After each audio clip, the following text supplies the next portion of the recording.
Sir, ഇപ്പോൾ ഈ CV ആനന്ദബോസും മമതയും തമ്മിലുള്ള ഏറ്റുമുട്ടൽ കൂടിക്കൂടി വരികയാണെന്ന് തോന്നുന്നു. ഇപ്പോൾ കഴിഞ്ഞ ദിവസം CV ആനന്ദബോസ് രാജ്ഭവനിലെ ദൃശ്യങ്ങളൊക്കെ പൊതുജനങ്ങൾക്ക് വേണ്ടിയിട്ട് പ്രദർശിപ്പിച്ചു, താൻ കുറ്റക്കാരനല്ലെന്ന് ബോധ്യപ്പെടുത്തി. അപ്പോൾ മമത പറയുന്നു അതിൻ്റെ കൂടുതൽ ദൃശ്യങ്ങളൊക്കെ ഉണ്ട്, എന്തായാലും ബംഗാൾ ഗവർണർ രാജിവെക്കണമെന്ന് പറയുന്നു. അങ്ങനെ CV ആനന്ദബോസ് രാജിവെക്കുമോ? ഇപ്പോൾ ഇലക്ഷൻ 4ാം ഫേസ് പോളിംഗ് നടക്കാൻ പോവുകയാണ്. ബംഗാളിൽ ഒരുപാട് സംഭവങ്ങൾ നടക്കുന്നു.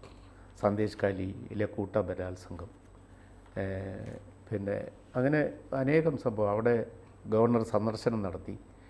ഈ സംഭവത്തിന് ശേഷമാണ് പ്രധാനമന്ത്രി കൽക്കട്ടയിൽ രാജ്ഭവനിൽ ചെല്ലുന്ന അതേ ദിവസം, അതേപോലെ ഇലക്ഷൻ പ്രചരണാർത്ഥം രാജ്ഭവനിൽ അന്ന് താമസിക്കാൻ ചെല്ലുന്ന ദിവസം ആനന്ദബോസ് ഗവർണർ തന്നെ അപമാനിച്ചു എന്ന് പറഞ്ഞുകൊണ്ട് ഒരു താൽക്കാലിക ജീവനക്കാരി രംഗത്ത് വരുന്നത്.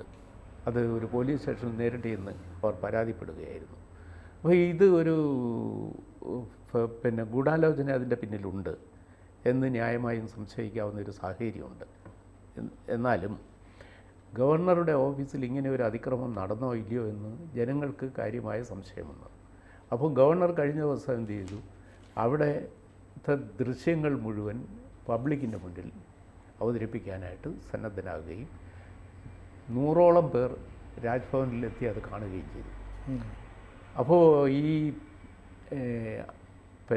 മമത ആവശ്യപ്പെട്ടിട്ടായിരിക്കും CCTV ദൃശ്യങ്ങളുണ്ടെന്നൊക്കെ പറഞ്ഞുകൊണ്ട് ഗവർണർ അങ്ങ് കാണിക്കുകയാണ്. അല്ല, എല്ലാ നാനാഭാഗത്തു നിന്നും ഗവർണർക്കെതിരെ ആരോപണം വന്നപ്പോൾ ലാസ്റ്റ് ലാഫ് ഈസ് മൈൻ എന്ന് അദ്ദേഹം കേരളത്തിൽ വന്ന് സംസാരിച്ചു. പിന്നീട് അത് ആവർത്തിക്കുകയും ചെയ്തു. അപ്പോൾ ഇതെല്ലാം ഒരു രാഷ്ട്രീയ ഗൂഢാലോചനയാണെന്ന് ഗവർണർ ആവർത്തിച്ച് ധ്വനിപ്പിക്കുന്നുണ്ടായിരുന്നു. പക്ഷേ ഇപ്പോഴത്തെ സ്ഥിതി എന്ന് പറഞ്ഞാൽ ഗവർണർ ഇത് പബ്ലിക്കിനായിട്ട് തുറന്ന് പ്രദർശിപ്പിച്ചതോടെ ചില ആളുകൾ കണ്ടപ്പോൾ ഇത് അപൂർണമാണെന്നും ഇത് ഫുൾ എഡിറ്റ് ചെയ്യപ്പെട്ട വീഡിയോ ആണ് ഗവർണർ കാണിച്ചതെന്നും മുഖ്യമന്ത്രി മമതാ ബാനർജി ആരോപിക്കുകയാണ്. ഫുൾ വീഡിയോ തൻ്റെ പക്കലുണ്ടെന്നും പറയുന്നു. ഗവർണറുടെ രാജ്ഭവനിൽ നടന്ന സംഭവത്തിൻ്റെ ഫുൾ വീഡിയോ മുഖ്യമന്ത്രിയുടെ കൈവശം എങ്ങനെ വന്നു? അപ്പോൾ അവിടെയും ഇതിൻ്റെ ഒരു ഗൂഢാലോചന ഉണ്ടല്ലോ, സംശയിക്കണം. അപ്പോൾ ഈ ലേഡിയെ, ഈ താൽക്കാലിക ജീവനക്കാരി എന്ന് പറയുന്ന പരാതിക്കാരിയെ ഇവിടെ പ്ലാന്റ് ചെയ്തത് മുഖ്യമന്ത്രിയുടെ പാർട്ടിക്കാരാണ് എന്ന് ന്യായമായി സംശയിക്കാം. എന്നിട്ട് അവരുടെ പോക്കുവരവ് മുഴുവൻ ദൃശ്യമായി പകർത്തിയെടുത്തു, ക്യാമറയിലെടുത്തു. അപ്പോൾ അതിനും ആരോ അവിടെ സഹായം ഉണ്ടായിരുന്നു? ഉണ്ട്, തീർച്ചയായിട്ടും. രാജ്ഭവനിൽ ആനന്ദബോസിൻ്റെ ഓഫീസും വീടും ഉൾപ്പെട്ട പ്രദേശത്ത് തൃണമൂൽ കോൺഗ്രസിൻ്റെ ചാരന്മാരുണ്ട് എന്ന് വ്യക്തമാണല്ലോ. അപ്പം ഇവിടെയൊക്കെ അത് ഇപ്പോൾ നമുക്ക് ഗവർണറെ കുറ്റപ്പെടുത്താൻ പറ്റില്ല. അവിടെ അനുവദിച്ചിരിക്കുന്ന ജീവനക്കാരൊക്കെ ഗവൺമെൻറ്റിൻ്റെതാണ്. അപ്പോൾ ഗവൺമെൻറ്റിന് അടുപ്പമുള്ളവരും ഗവൺമെൻറ് പറഞ്ഞാൽ അനുസരിക്കുന്നവരുമായിരിക്കും ജീവനക്കാർ. അല്ല, ഗവർണർക്ക് അതിൽ നേരിട്ട് ചിലപ്പോൾ വലിയ നിയന്ത്രണവും കാണത്തില്ല. അപ്പോൾ ആ ഗവർണർക്കെതിരെ ഒരു ചാരവൃത്തി അവിടെ നടന്നു. അതുകൊണ്ടാണല്ലോ ഈ സംഭവങ്ങളെല്ലാം ഉരുത്തിരിഞ്ഞത്. പിന്നെ അതിൽ ഉൾപ്പെട്ടിരിക്കുന്ന സംഭവം സത്യമാണോ അല്ലയോ എന്നുള്ളതാണ് പിന്നത്തെ പ്രശ്നം. ഇപ്പോൾ മമത വെല്ലുവിളിച്ചിരിക്കുകയാണ്, താൻ ഫുൾ വീഡിയോ കാണിക്കും, ഗവർണർ കാണിച്ച ഭാഗ്യവും എഡിറ്റഡുമാണ്, ആ എഡിറ്റ് ചെയ്ത് ഒഴിവാക്കിയതും കൂടെ ചേർത്ത് താൻ മൊത്തം കാണിക്കും എന്ന് പറഞ്ഞ്, അതുകൊണ്ട് അതിനകത്ത് ഗവർണർ കുറ്റക്കാരനാണെന്ന് പറയുന്നു. അതിൻ്റെ പേരിൽ ഗവർണർ ഉടൻ രാജിവെക്കണമെന്ന് അവർ ആവശ്യപ്പെടുകയും ചെയ്യുന്നു. ഇതെല്ലാം തൽക്കാലം തിരഞ്ഞെടുപ്പ് സ്റ്റണ്ടാണെന്ന് നമുക്ക് വേണേൽ പറയാം. ഇതെല്ലാം രാഷ്ട്രീയ പ്രേരിതമാണ്. പക്ഷേ ഇന്നലെ ഗവർണർ കാണിച്ച ഒരു വലിയ മിസ്റ്റേക്കുണ്ട്, ഒരു തെറ്റുണ്ട്. അതെന്ന് പറയുന്നത് ഇതിലെ ആരോപിതയായ പെൺകുട്ടിയുടെ ഐഡൻറ്റിറ്റി പുറത്തു വന്നു. അത് ആ കുട്ടിക്ക് നിയമപരമായി, ആ സ്ത്രീക്ക് നിയമപരമായി കിട്ടേണ്ട പരിരക്ഷയായിരുന്നു. അവരുടെ സ്വത്തും വെളിപ്പെടുത്തിക്കൂടാ എന്നുള്ളത്. അത് ഈ ദൃശ്യം പുറത്ത് കാണിച്ചതോടുകൂടി അത് പുറത്തായി. ഗവർണറുടെ ഭാഗത്തു നിന്ന് അതിനെക്കുറിച്ച് ചിന്തിച്ചാൽ വേറെ കാര്യം പറയാം. ഗവർണർ ആദ്യാവസാനം ഇങ്ങനെയൊരു സംഭവമേ ഇല്ല, ലൈംഗികമായ ഏതെങ്കിലും തരത്തിലുള്ള ഒരു അതിക്രമം അവിടെ നടന്നിട്ടില്ല എന്ന് കാണിച്ചതാണ്. അങ്ങനെ ആണെങ്കിൽ പിന്നെ അതായത് ഗവർണറുടെ വസതിയിൽ ഉള്ള എല്ലാ കാര്യങ്ങളും ഞാൻ സുതാര്യമാണ് എന്ന് ഗവർണർ കാണിക്കാൻ ശ്രമിക്കുകയാണ്. ഇപ്പം മമതാ ബാനർജി കുറച്ച് കാലമായി ഗവർണറുമായി സ്വരച്ചേർച്ചയിലല്ല. അപ്പം എന്തായാലും ഈ ഗവർണറെ ഇവിടുന്ന് മാറ്റണം. കാരണം ഈ ഗവർണർ കേന്ദ്ര സർക്കാരിൻ്റെ എന്തോ ഒരാളാണെന്നുള്ള രീതിയിലാണ്. പക്ഷേ ഈ പറയുന്ന ബോസ്, ഈ CV ആനന്ദ ബോസ് എന്ന് പറയുന്ന ഗവർണർ മമതയുടെ അടുത്ത് വലിയ പ്രശ്നത്തിനൊന്നും പോകാറില്ല. വളരെ സ്ട്രൈറ്റ് ആയിട്ടുള്ള രീതിയിലാണ് പോയത് തുടക്കത്തിൽ. ഇപ്പം ഈ ഇലക്ഷൻ്റെ അടുത്ത ഘട്ടം വരാൻ പോവുകയാണ്. ബംഗാളിൽ അത് വളരെ നിർണായകമാണ്. അപ്പോൾ BJP സീറ്റ് പിടിക്കുമെന്നുള്ള ഒരു ഘട്ടത്തിലേക്ക് എത്തുന്ന ഒരു ഭയം മമതയ്ക്ക് ഉണ്ടാവാം. അതുകൊണ്ടാവാം മമതയ്ക്ക് തീർച്ചയായിട്ടും ഈ തെരഞ്ഞെടുപ്പ് കാലത്ത് മോഡിയും അമിത് ഷായും ഒക്കെ അവിടെ നടത്തിയ പ്രചണ്ഡമായ പ്രചരണത്തിൽ അങ്കലാപ്പുള്ള ഒരാളാണ്. ഞാൻ കഴിഞ്ഞ മാർച്ചിൽ ബംഗാളിൽ യാത്ര ചെയ്ത ഒരാളാണ്. അപ്പോൾ അവിടുത്തെ ഇലക്ഷനറിങ്ങിലുള്ള ഒരു പ്രകടമായ വസ്തുത, അവിടെ ഉടനീളം BJPയുടെ കൊടികളും കുറച്ച് തൃണമൂലിൻ്റെ പതാകകളും ചിഹ്നങ്ങളുമേ ഉള്ളൂ. അവിടെ കോൺഗ്രസോ CPM മഷിയിട്ട് നോക്കിയാൽ കാണാനില്ല. അതാണ് ബംഗാളിലെ ഇപ്പോഴത്തെ അവസ്ഥ. അപ്പോൾ ഒരു നേർക്കുനേർ പോരാട്ടമാണ്. പിന്നെ കോൺഗ്രസും CPM ഒന്നിച്ചു നിൽക്കുന്നുണ്ട്. ചില സീറ്റുകളിലൊക്കെ അവരുടെ ശക്തി ചിലപ്പോൾ കാണിച്ചെന്ന് വരാം. പക്ഷേ പ്രധാനപ്പെട്ട മത്സരം തൃണമൂലും BJPയുടെ സഖ്യകക്ഷികളുമാണ്. അപ്പോൾ മമത അതിഭയങ്കരമായ ഒരു പോരാട്ടത്തിലാണെങ്കിലും അവർക്ക് ഭീതിയുണ്ട്. അവരുടെ കയ്യിലുള്ള സീറ്റുകൾ തന്നെ നഷ്ടപ്പെട്ടേക്കാം. പിന്നെ അവരുടെ തുടർ ഭരണം കൊണ്ടുള്ള ജനങ്ങൾക്കിടയിൽ ഉയർന്ന അസംതൃപ്തിയും വെറുപ്പുമുണ്ട്. അപ്പോൾ ഇതിനെയൊക്കെ മറച്ചു പിടിക്കാൻ ഇതുപോലുള്ള ഒരുപാട് അതിക്രമ സംഭവങ്ങളെടുത്ത് ഗവർണറുടെ പിന്നിൽ ഉണ്ടെന്ന് കരുതുന്ന കേന്ദ്ര സർക്കാരിനെതിരെയും കൊണ്ടുവരണം. അതുകൊണ്ടാണ് നമ്മൾ ഈ രാജ്ഭവൻ സംഭവം തുടക്കത്തിൽ തന്നെ നമ്മൾ വളരെ സംശയത്തോടെ വീക്ഷിക്കാനിടയായത്. പിന്നെ ഗവർണറുടെ അതിൻ്റെ വിശദീകരണങ്ങളൂടെ കേട്ടിട്ട് നമ്മൾ നോക്കുകയാണ്. പക്ഷേ കഴിഞ്ഞ ദിവസം ഗവർണറുടെ ഭാഗത്തു നിന്ന് നമ്മൾ ശ്രദ്ധിച്ച ഒരു വീഴ്ച, ഇത് പ്രദർശിപ്പിക്കാൻ പാടില്ലാത്തതാണ് ഇപ്പോൾ. അതുകൊണ്ട് പിന്നെ ഇര എന്ന് പറയുന്ന വ്യക്തി എൻ്റെ കാര്യങ്ങളെല്ലാം പുറത്ത് വന്നു, ഞാൻ അതുകൊണ്ട് ഞാൻ ആത്മഹത്യ ചെയ്യുമെന്നൊക്കെ ഭീഷണിപ്പെടുത്തി. ഈ ആത്മഹത്യ ചെയ്യുമെന്നുള്ള ആവേശപൂർവ്വമുള്ള പറച്ചിലും ഇതെല്ലാം ഒരു നാടകം പോലെ തോന്നുന്നു, ഒരു പ്രീ പ്ലാൻഡ് സാധനങ്ങളാണ്. അപ്പോൾ ഈ കാര്യത്തിൽ ഇനി ഗവർണർക്കെതിരെ കേന്ദ്ര ഗവൺമെൻറ് ഏതായാലും ഈ ഇലക്ഷൻ കഴിയുന്നവരെ ഒരു നടപടി എടുക്കത്തില്ല.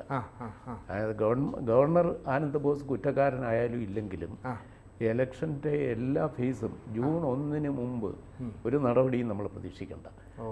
ഉണ്ടെങ്കിൽ ഈ ആരോപിക്കപ്പെട്ട സംഭവങ്ങളിൽ ഏതെങ്കിലും തരത്തിലുള്ള സത്യത്തിൻ്റെ ഒരു കണികയെങ്കിലും ഉണ്ടെങ്കിൽ ആനന്ദ് ബോസിന് ഗവർണർ സ്ഥാനം നഷ്ടപ്പെടും ഉറപ്പായിട്ടും. അത് ഉണ്ടാകുന്നെങ്കിൽ അത് ജൂൺ 1 ശേഷമേ ഉണ്ടാവുള്ളൂ. ഒരു കാര്യം കൂടെ ചോദിച്ചോട്ടെ, ഈ ബംഗാളിൽ ഈ മമതയുടെ സമഗ്രാധിപത്യം നഷ്ടമാകുമോ എന്നുള്ള ഒരു ഭയം അവർക്കുണ്ടാകണമെങ്കിൽ മറ്റ് രാഷ്ട്രീയ പാർട്ടികൾ അത്രയും കടന്നു കയറിയെന്നും മമതയുടെ ഭരണത്തിൽ ഈ പറയുന്ന ജനങ്ങൾക്ക് എതിർപ്പുണ്ടെന്നും ഈ പറയുന്ന തൃണമൂൽ മനസ്സിലാക്കിയെന്നൊരു കാര്യം കൂടിയില്ലേ? അല്ല, തൃണമൂലിനറിയാം, അവർ മമത ഒരു ഗ്രാസ് റൂട്ട് ലീഡറല്ലേ, അവർക്ക് ജനങ്ങളുടെ പൾസൊക്കെ തിരിച്ചറിയുന്ന ഒരാളാണ്. പക്ഷേ CPMനെ ആ സ്റ്റേറ്റിൽ നിന്നും ഒരു ആധിപത്യ വ്യവസ്ഥയിൽ അതിക്രമങ്ങളുമായി പോയ CPMനെ ജ്യോതിബാസു പിന്നീട് അദ്ദേഹത്തിൻ്റെ പിൻഗാമി 10 കൊല്ലം ഭരിച്ച ഒരു സ്റ്റേറ്റിൽ നിന്നും തൂത്തെറിഞ്ഞുകൊണ്ടാണ് മമത അവിടെ കൊടികുത്തിയത്. അപ്പോൾ സിൻഗൂറും നന്ദിഗ്രാം സംഭവങ്ങളൊക്കെ അതിനവർക്ക് വീണ് കിട്ടിയ അവസരങ്ങളായിരുന്നു. അപ്പോൾ CPMൻ്റെ 33 വർഷത്തെ തുടർ ഭരണത്തെ തുടച്ചു മാറ്റി CPM എന്നൊരു സംഘടനയെ തന്നെ അവിടെ ഇല്ലായ്മ ചെയ്ത് അസ്തമിപ്പിച്ചു. അതിനുശേഷം അധികാരത്തിൽ വന്ന അതേ സ്ഥാനത്ത് CPM അണികളൊക്കെ ഭൂരിപക്ഷവും മമതയുടെ TMCയിലും പിന്നെ ബാക്കിയുള്ളത് BJPയിലും ചേർന്നു. അവർക്ക് കോൺഗ്രസ്സിന് അതിൽ നിന്നൊന്നും കിട്ടിയില്ല കാര്യമായിട്ട്. അപ്പോൾ ആ ഒരു അവസ്ഥാവിശേഷം ബംഗാളിലുണ്ടാക്കി. പക്ഷേ ഈ അവരുടെ ഈ ഭരണം ഏകദേശം പഴയ CPMൻ്റെ ശൈലിയിൽ തന്നെയാണ് ഇപ്പോൾ പോയിക്കൊണ്ടിരിക്കുന്നത്. അപ്പോൾ ഒന്ന് നശിച്ചെങ്കിലും അതേ പാതയിലേക്ക് അടുത്ത് വരും. കാരണം ഒരുപാട് അക്രമികളെ എല്ലാം ഉൾക്കൊണ്ടു TMC. തൃണമൂൽ കോൺഗ്രസിലേക്ക് വന്നത് CPMൻ്റെ പഴയ ഗുണ്ടകളാണ്. അവരിങ്ങോട്ട് ഗുണ്ടയ്ക്ക് ഏത് പിന്നെ കൂട്ടിൽ അല്ലെ ഏത് താവളത്തിൽ പോയാലും അവരുടെ സ്വഭാവം മാറ്റമൊന്നും വരത്തില്ല. അവർക്ക് സംരക്ഷകർ മതിയല്ലോ അല്ലേ? അതെ, അതൊക്കെ തന്നെയാണ് സന്ദേശ് ഖാലിയിലും മറ്റ് ഹൂസ് ബെഹാരിയിലും ഒക്കെ നടന്നത്. ഈ സ്ഥലത്തെല്ലാം ഗവർണർ പോയി. അത് തൃണമൂൽ കോൺഗ്രസിനോ മമതയ്ക്കോ അത് പ്രിയകരമല്ല. അതുകൊണ്ട് മമത ഇപ്പോൾ എടുത്തിരിക്കുന്ന ഈ മമതാരഹിതമായ നീക്കം, ഗവർണർ കുറ്റക്കാരനാണെങ്കിൽ ഇലക്ഷന് ശേഷം അതിൻ്റെ അനന്തര സംഭവം ഉണ്ടാകും. അപ്പോൾ എന്തായാലും ഈ ഗവർണർ CV ആനന്ദബോസിനെതിരെ ഒരു പട നയിച്ചുകൊണ്ട് ജനങ്ങളുടെ ശ്രദ്ധയൊന്ന് തിരിച്ചുവിടാൻ മമത ശ്രമിക്കുന്നു എന്നുള്ളത് വാസ്തവമാണ്. അതിൻ്റെ 4 ഫേസിലും ഇനി അവിടെ വോട്ടെടുപ്പുണ്ട് വരാൻ പോകും. അപ്പോൾ അതിലൊക്കെ ഗുണം കിട്ടണം, ചർച്ചയാകണം. അതിന് കേന്ദ്ര ഗവൺമെൻറ്റിൻ്റെ പ്രതിനിധിയെ ഒരു ഭീകര കുറ്റവാളിയാക്കണം. അദ്ദേഹം സദാചാര ബോധമില്ലാത്തവനും ഒരു കൊള്ളരുതാത്തവനുമാണെന്ന് ചിത്രീകരിക്കുക വഴി കഴിയുന്നത്ര വോട്ട് ബാഗ് ചെയ്യുക, അതാണ് ലക്ഷ്യം. അതാണ് ലക്ഷ്യം. നമ്മൾ അവസാനമായി മനുഷ്യൻ പരാജയപ്പെടാൻ പോകുമ്പോൾ കാണിക്കുന്ന ഒരു അങ്കലാപ്പും വെപ്രാളവും എന്നതിന് അപ്പുറത്തേക്ക് നമ്മളിതിനെ കൂടുതൽ ചർച്ച ചെയ്ത് പോകേണ്ടതില്ല. പിന്നെ എന്തെങ്കിലും ഈ രാജ്ഭവൻ സംഭവത്തിൽ എന്തെങ്കിലും തരത്തിലുള്ള വസ്തുതയുണ്ടെങ്കിൽ പിന്നെ ആനന്ദബോസ് അല്ല ആരായാലും നടപടി നേരിടും. കേന്ദ്ര സർക്കാർ കൃത്യമായ നടപടിയെടുക്കും തീർച്ചയായിട്ടും. അപ്പോൾ ഈ എന്തായാലും ഇത്രയും ആരോപണവും പ്രശ്നങ്ങളൊക്കെ ഉള്ള സ്ഥിതിക്ക് ചിലപ്പം ഗവർണറെ മാറ്റുമോ എന്നൊരു സംശയം നിലനിൽക്കുന്നുണ്ട്. അപ്പോൾ ഈ മമത മുൻകൂട്ടി ഒരു ഏറും കൂടി എറിഞ്ഞതായിരിക്കാം, ഗവർണറെ മാറ്റണം, ഞാൻ ആവശ്യപ്പെട്ടു, അല്ലെ തൃണമൂൽ ആവശ്യപ്പെട്ടു എന്നൊക്കെ പറഞ്ഞിട്ട് ഒരു പബ്ലിസിറ്റി സ്റ്റണ്ടറല്ല. അതുകൊണ്ട് ചിലപ്പോൾ ഉടനെ മാറ്റാതിരിക്കാനാണ് സാധ്യത. അങ്ങനെ പറഞ്ഞാലല്ലേ?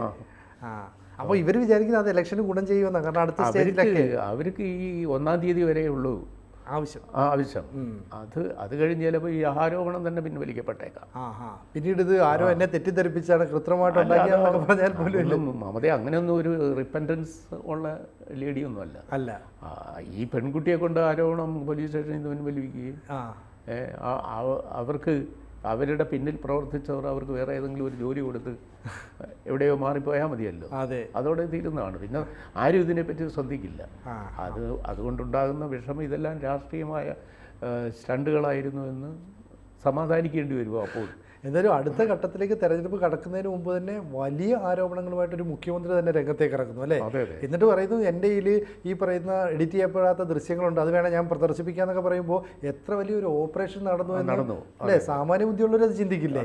അപ്പം സാധാരണക്കാരെ തീരെ ബുദ്ധിയില്ലാത്ത രീതിയിൽ പ്രവർത്തിക്കുന്ന അണികളെ പറ്റിക്കാമായിരിക്കാം, പക്ഷേ കുറച്ച് ബുദ്ധിയോടെ ചിന്തിക്കുന്ന ആളുകൾ. നമ്മൾ മനസ്സിലാക്കേണ്ട ഒരു കാര്യം, ഈ ഇന്ത്യൻ അഡ്മിനിസ്ട്രേറ്റീവ് സർവീസിൽ കേരളത്തിൽ വളരെ പ്രഗത്ഭനായൊരു ഓഫീസറായിരുന്നു CV ആനന്ദബോസ് അല്ലേ?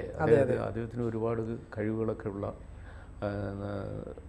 പിന്നെ ഭരണപാഠവത്തിന് പുറമെ ഒരുപാട് നല്ല താല്പര്യങ്ങളും വായനയും പ്രസംഗം പൊതുബന്ധവും ഒക്കെ ഉള്ളൊരു മനുഷ്യനാണ്. അപ്പോൾ അദ്ദേഹത്തിന് ഈ തരത്തിൽ അതിരുവിട്ട് സ്വയം മറന്നും പ്രവർത്തിക്കുന്ന ഒരാളാണെന്നും നമുക്ക് കരുതാൻ ഒരു ന്യായവുമില്ല. പക്ഷേ നമ്മൾ കാണുന്ന അനന്തബോസിനപ്പുറത്തും അദ്ദേഹത്തിലൊരു ചെകുത്താൻ ജീവിച്ചിരിക്കുന്നുണ്ടെങ്കിലോ? മനുഷ്യരെയൊന്നും നമുക്ക് മുഖവിലേക്ക് എടുക്കാൻ പറ്റില്ലല്ലോ. അങ്ങനെ ഉണ്ടെങ്കിലോ എന്ന് ഇപ്പോൾ സംശയിക്കാൻ നമ്മളെ പോലും പ്രേരിപ്പിക്കുന്നുണ്ടല്ലോ.